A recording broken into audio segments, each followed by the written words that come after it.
This morning on my walk through my neighborhood, I passed a woman that I often pass many times on my walks, and she is not alone. She's in the company of her son, and her son looks to be, I'm guessing, in his late teens, from about maybe 17, 18, 19, something around there. And when she is with him, she is doing, it looks like some sort of physical therapy type activity, because from the looks of it, he is severely, not only cognitively impaired, but also physically impaired. I'm guessing cerebral palsy, but it could be something else. I'm not an expert in that realm, but cognitively, definitely there is severe developmental issues there, and physically, his legs are quite atrophied and he doesn't appear to have use of them, but they have this contraption that it's not a wheelchair, it sort of in a harness type situation attached to a walker that supports his upper body and lets him to be upright even though he's not technically bearing weight on his legs. It's a really cool contraption that lets him get out into the world and sort of mimic walking, even though he's not technically walking at all. And she is there by his side helping him do this. And this has always struck such a deep chord with me for many reasons and on many levels, and it really touched on something I've been wanting to address anyway, given the last recent video I talked about where I'm announced I'm going to graduate school, and these may seem like two unrelated things, but they are very much related. So I wanted to take a deep dive into life purpose today and your highest path, because given what I just announced in my last video, and then also just given the, I wouldn't even say it's recent trends on the internet. This has been even before internet days and the Tony Robbins cassette days. My dad used to listen to those in the 90s, but the personal development slash culture of being your best self and finding your destiny and being on your highest path, which is what we're talking about today. This push culture, at least in the West, but it's definitely infiltrated to many parts of the world now. This push culture of being your best self and going after your goals and your dreams and becoming the most magnificent version of yourself. This is all over the internet space, and I'm not here to hate on that or throw shade at it or say it's a bad thing, and especially as someone that's had a privilege to go after many, I would say, audacious goals in my own life, and I'm going after a big one starting this year.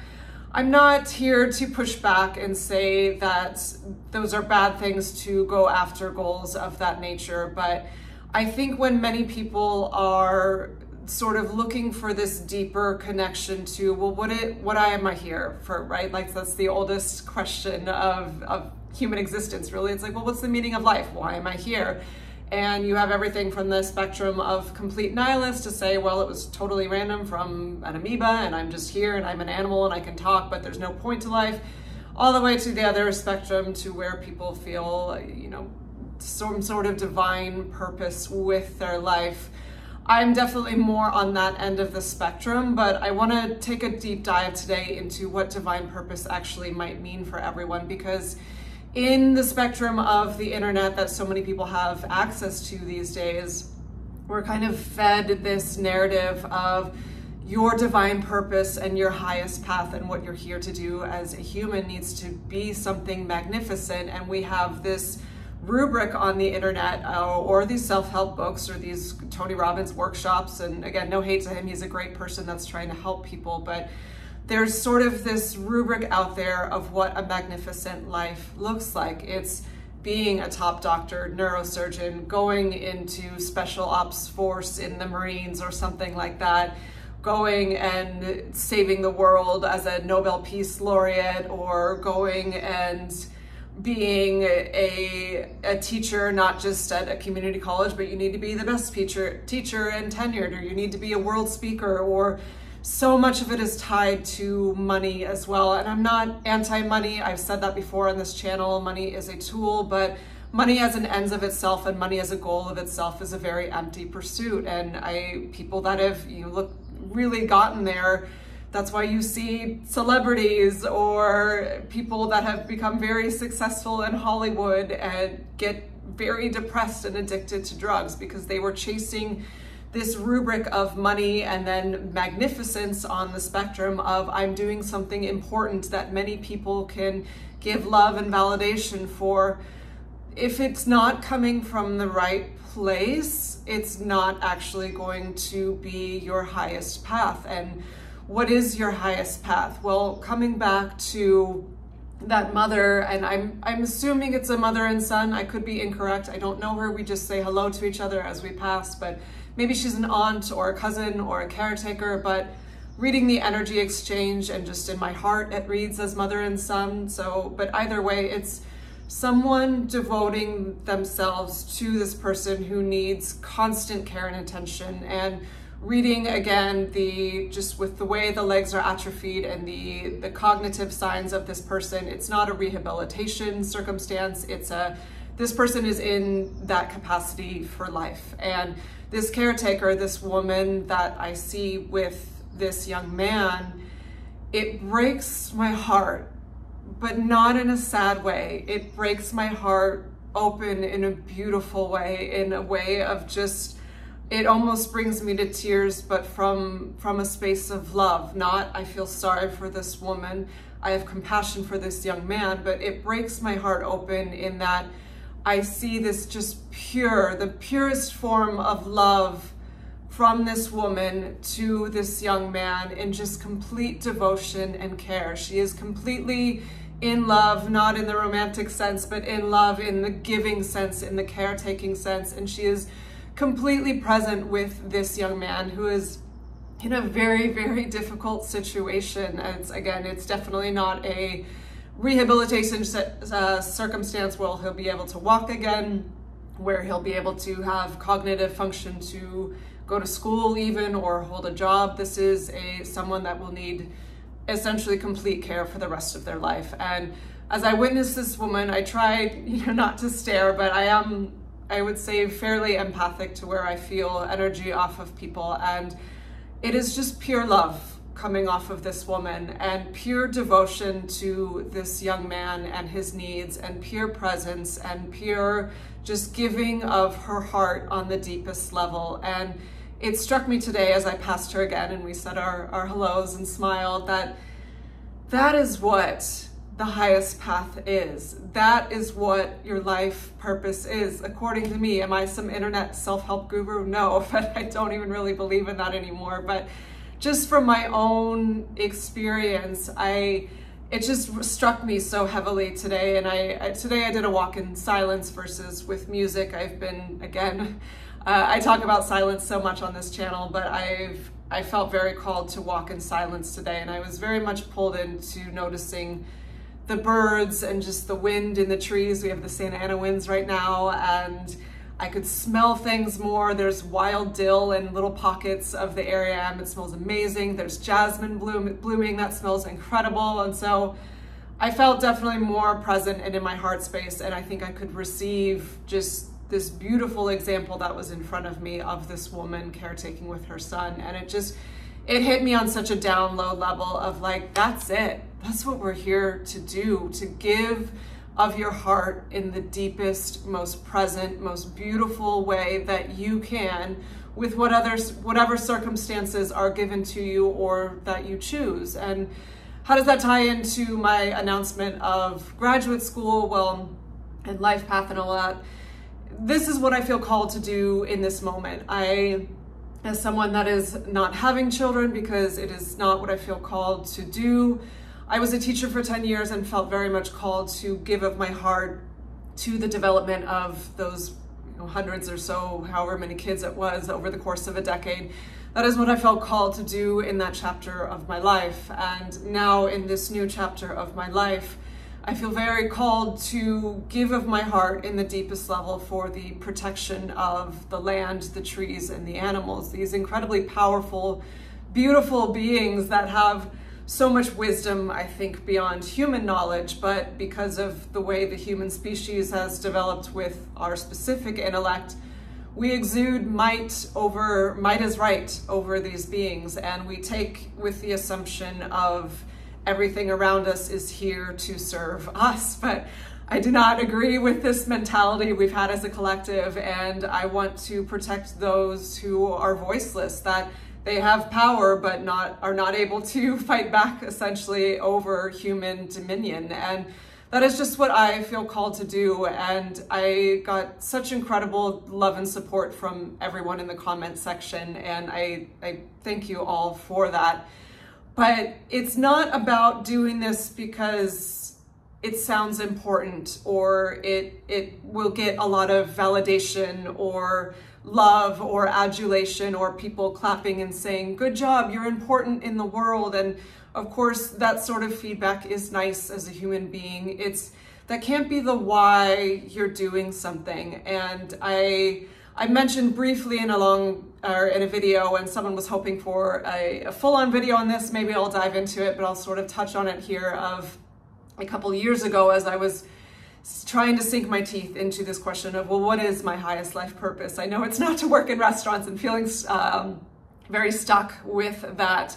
I had applied to nursing school because I knew in my heart somewhere this wanting to help, wanting to be of service was very much on the precipice of what I was supposed to be doing, but I couldn't really find the outlet for it as I transitioned out of teaching.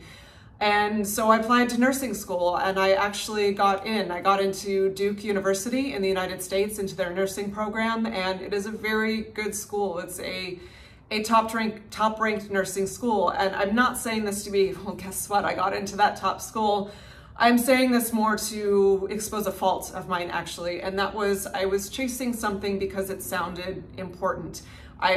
Being a nurse is important, but it wasn't my highest path. I was choosing it not because that was the arena in which I could give of my deepest heart. I was choosing it because I would get respect from people. I was choosing it because it is needed, and God bless anyone who is a nurse or in the medical profession, but especially nurses because they take the brunt of the work. But it would be a challenge, and it would sound magnificent, and it would sound like I could start a conversation at a dinner party and say, oh, I'm in nursing school, and everyone claps and applauds and says how wonderful. And but it wasn't authentic to what my heart wanted to give, and I knew it, and I could feel that resistance, and I ignored it all throughout the application process. And when I got in, my first reaction was, I literally said, read the email and I said, oh no, because it wasn't this overjoy of, oh my gosh, yes, this is the right path for me, and now I can give of my heart at my deepest level and be of service, even though everything about nursing is an admirable profession. It wasn't what I was supposed to be doing on a deepest level, and I knew it. And so then I had to go through sort of a messy process of feeling very guilty and then ultimately not accepting it, because I knew being in the world of medicine and having certain alternative views that I do have with Western modern medicine, it just wasn't the right fit. But ultimately, that was the right decision for me. In contrast to when I got the acceptance letter for graduate school, the graduate school I'm going to now, I cried tears of joy, and I jumped up and down and was like, woohoo, yeah! And I think I said fuck yeah, actually, out loud in my living room by myself. But that was because it was my heart coming into an alignment. And is there a hierarchy of saving the trees is more important than saving people with acute medical need?